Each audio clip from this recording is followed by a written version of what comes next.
Le taxi de minuit. Il était très tard dans la nuit, et le ciel était d'un noir profond comme une mer sans lumière. Le vent soufflait doucement sur la ville, et les rues étaient presque vides, sauf pour quelques lampadaires qui brillaient d'une lumière jaune et fatiguée. Dans cette ambiance calme et un peu inquiétante, un chauffeur de taxi conduisait lentement, car il n'y avait presque personne à transporter à cette heure silencieuse. Il s'appelait Monsieur Armand et il travaillait depuis plus de 20 ans comme chauffeur. Il aimait la nuit, car la nuit parle d'une voix que les gens ne veulent pas entendre pendant le jour. Alors qu'il tournait au coin d'une vieille avenue, il vit soudain une femme debout sous un lampadaire. Elle portait un manteau gris et ses cheveux longs cachaient un peu son visage. Elle leva la main pour appeler le taxi, et Armand s'arrêta doucement. Quand elle entra dans la voiture, il sentit un parfum étrange, un parfum ancien, comme celui d'une fleur oubliée depuis longtemps. Il lui demanda d'une voix polie : « Où voulez-vous aller, madame ?» La femme répondit d'une voix douce mais très calme : « Emmenez-moi à la colline des cyprès, s'il vous plaît. »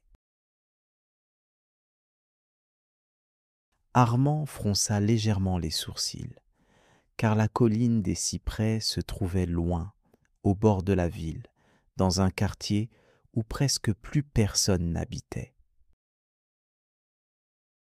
Mais il ne dit rien.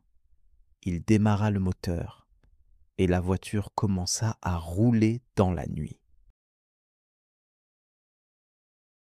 Pendant le trajet, il jeta parfois un coup d'œil dans le rétroviseur. La femme regardait toujours par la fenêtre, sans bouger, comme si elle cherchait quelque chose dans le noir. Le silence remplissait le taxi, un silence si lourd que le bruit du moteur semblait être un souffle vivant. Armand voulut parler pour briser cette impression étrange. Il demanda : « Vous rentrez chez vous ? » La femme répondit sans le regarder : « Oui, enfin, j'y suis déjà allé autrefois. » Ces mots, dits avec une lenteur presque mélancolique, firent frissonner le chauffeur. Il ne comprenait pas ce qu'elle voulait dire, mais il sentit que cette phrase avait un poids que la nuit seule pouvait comprendre. Quand ils arrivèrent au bas de la colline, le brouillard commençait à descendre doucement sur la route. La femme demanda qu'il continue encore un peu plus haut. Le taxi roulait lentement et la lune apparut soudain entre deux nuages, éclairant les arbres qui ressemblaient à des ombres géantes. Puis, la femme dit d'une voix à peine audible : « Arrêtez ici, je descends. » Armand s'arrêta, se retourna pour lui dire le prix de la course. Mais le siège arrière était vide. La porte n'avait pas bougé, et il n'avait rien entendu. Il sentit alors un froid étrange parcourir tout son corps. Il sortit de la voiture, regarda autour de lui. Rien, seulement le vent et le silence. Et pourtant, sur le siège, il trouva une petite broche argentée en forme de fleur. Il la prit dans sa main et pensa que c'était peut-être un rêve ou un souvenir que la nuit avait voulu lui raconter.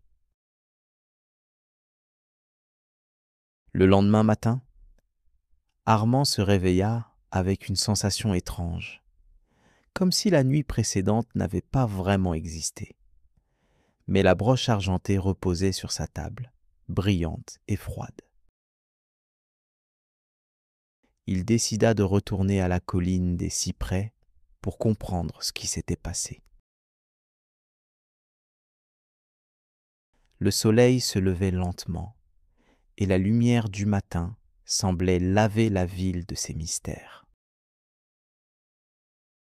Pourtant, au fond de lui, il savait que certaines choses ne disparaissent jamais, même avec le jour.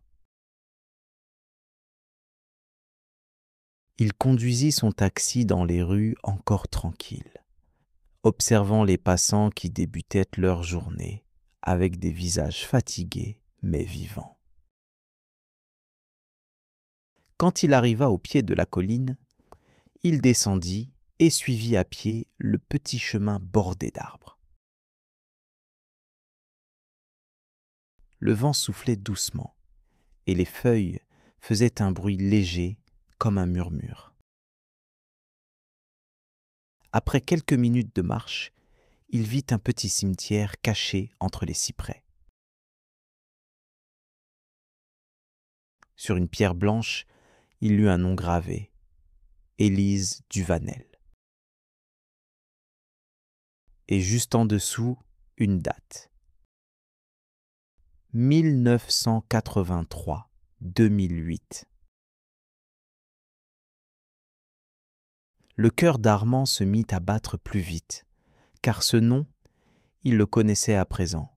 C'était le nom qu'il avait entendu parfois, raconté par d'autres chauffeurs. Celui d'une jeune femme morte dans un accident de voiture un soir de pluie, il y a longtemps. On disait qu'elle montait encore dans les taxis pour rentrer chez elle. Armand resta longtemps immobile devant la tombe. Il posa doucement la broche argentée sur la pierre et dit à voix basse : « Vous êtes enfin rentrée chez vous, madame. » Le vent souffla un peu plus fort, et il crut entendre tout près de son oreille une voix douce qui murmurait : «